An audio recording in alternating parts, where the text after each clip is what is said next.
Falcons one step away from another clean sweep. Will they be able to do so?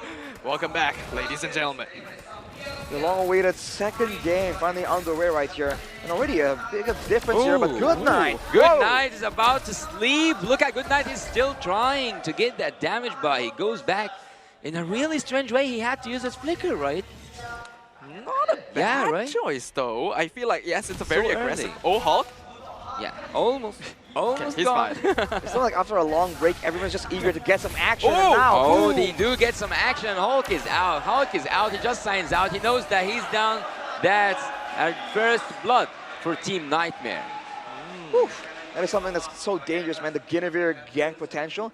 Now Cammy here, he might, you know, something might be up right here. It seems like Team Falcons, they're putting their attention on the other side of the map. Usually we see him play around Hulk, but now, knowing, I guess, that Lautric's on his signature hero, they want to make sure that he gets a dominant, decisive laning phase.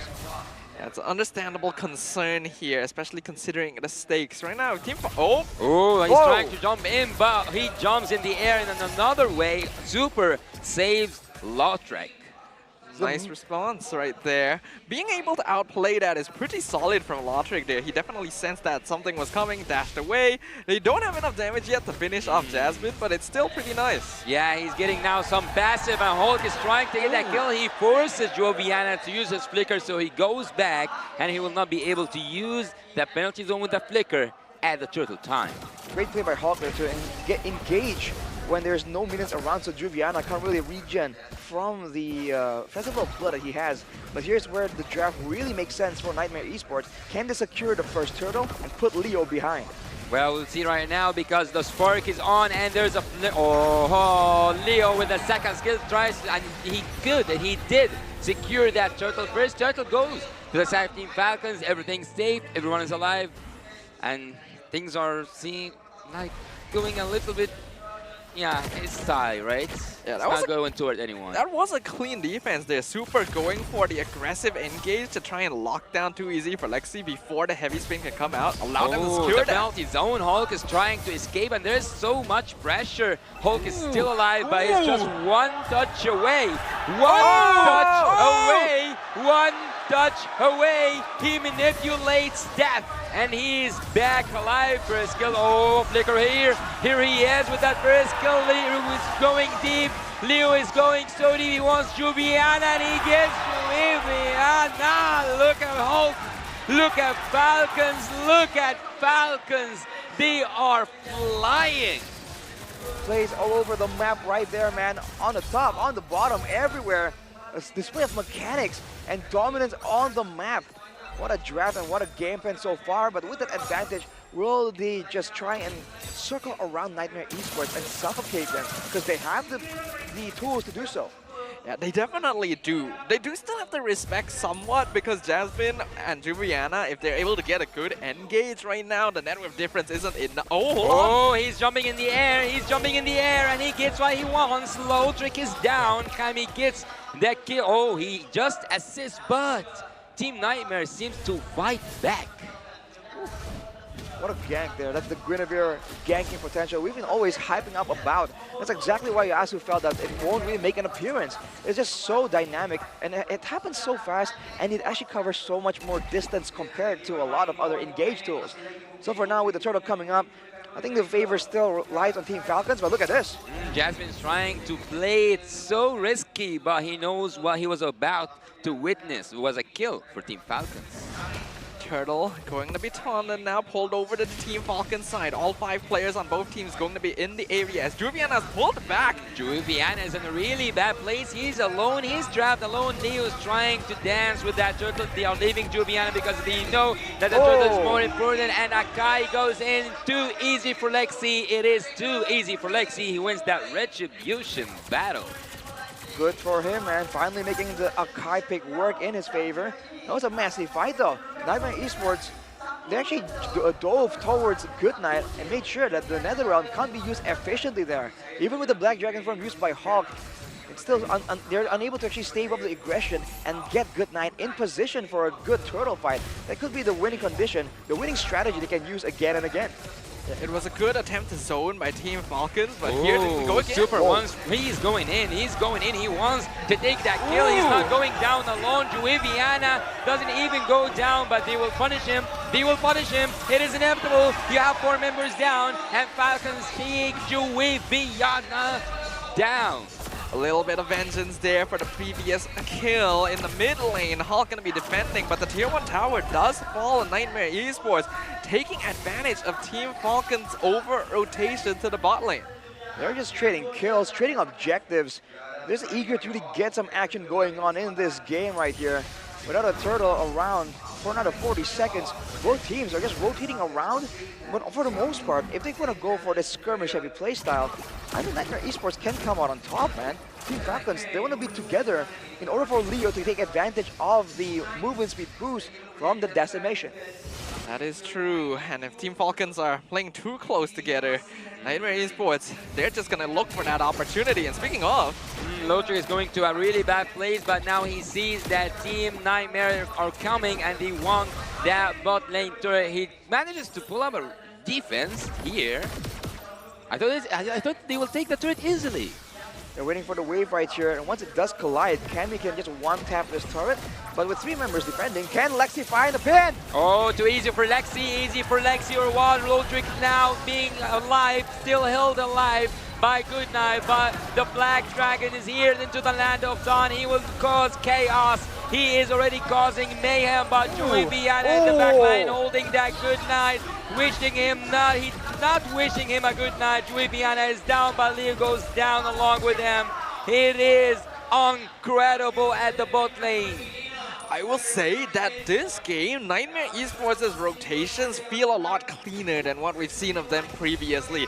The time that they've taken to discuss and figure out how they want to outplay Team Falcons seems to have been quite valuable here. Because right now, even though Team Falcons are still playing the same old way and honestly are finding some good chances, the amount of tools that NIGHTMARE Esports has is making it very difficult when combined with their newfound aggression. They just have to set up more properly, right? For NIGHTMARE Esports, a lot of the heroes, like I said, are self-sufficient, right? There's a lot of like independent skills built in there. Sustain, for example, from the Guinevere and the Terizla, wave clear, crowd control. They have a lot of ways they can really go for like a 2v2. Whereas for Team Falcons, the whole idea of this comp, including the presence of the Faramis, is to work together as 5 in a big team fight. So when NIGHTMARE Esports push the tempo and go for fights when Team Falcons aren't quite ready yet, that's where they can get an advantage. That's why they have to try and push the tempo even more.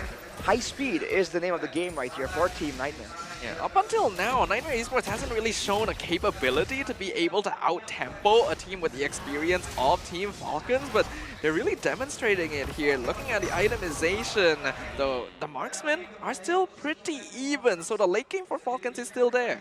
Look at the items from the side of NIGHTMARE Esports, dude. They're stacking a lot of physical defense, knowing that the Faramis has damage, but that's later on, right? People think that Faramis maybe is, you need a slow amount of items to be relevant on the Faramis, but no, actually, if you want to do damage, you require a lot more items than you would imagine. So now with an Enchanted Talisman and maybe an NOD built up, or building towards an NOD, not enough damage right here to be a real threat. So they're stacking physical defense. They're going in. They are stacking defense, but they are also stacking Leo. They are trying to get that Leo pinned to the wall, and he is pinned to the wall. Hulk is going in. He wants to again cause some mayhem, but he goes back. The penalty zone. Now they have to pay the penalty. Team Falcons are now in the sky, but not in the way they want to be. Look at Team NIGHTMARE. They are now shredding everyone apart, shredding everything apart, taking all the turrets and taking all the kills. We were wondering if the combination of turrets... Oh my goodness, Goodnight nearly dying as well. We wondered if the combination of Terizla and Akai would really work well together, because on paper it feels like an anti-synergy, but NIGHTMARE Esports are just layering their crowd control, constantly picking off the members of Team Falcons who are trying their best to reposition, but it's so difficult. The fact that Team Falcons are just flustered and just scrambling to get into these fights instead of going for a proper setup, I think it's partially why NIGHTMARE Esports is having so much success.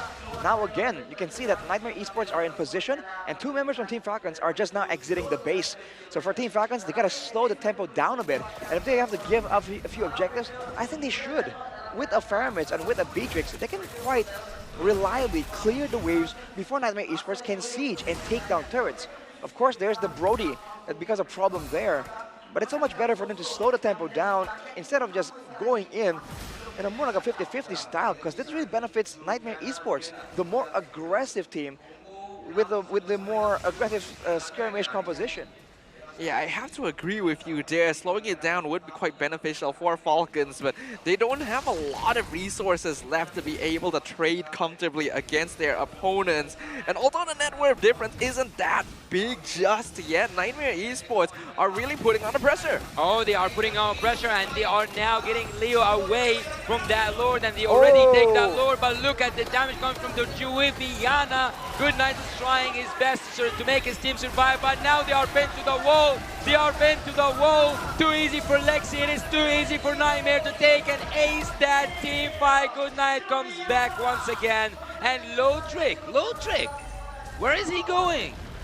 Will actually finish that recall, able to get a tier 1 mid at the very least, but without his damage, Team Falcons really fell apart there to Nightmare. Because they weren't really planning on going for a fight. Nightmare Esports just found a chance to cut them off. This is the story right here. For Team Falcons, they should stop and make use of the Beatrix and the Paramis to just clear the waves as much as possible. With the ultimate from a Beatrix, they can really defend for a prolonged amount of time. And if Nightmare dive carelessly, Falcons definitely can punish back.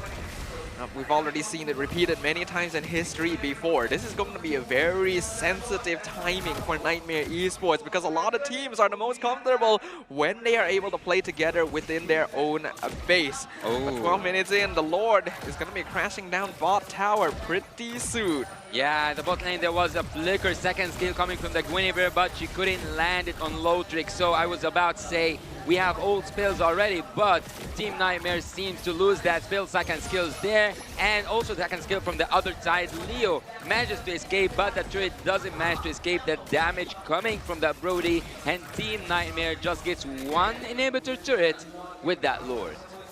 Well, the shoe's on the other foot right now with an 8k gold lead. Nightmare Esports can do a lot right here. It can go for farm, you can go for pickups on Team Falcons, but it seems like Team Falcons, they're looking for an opportunity right here.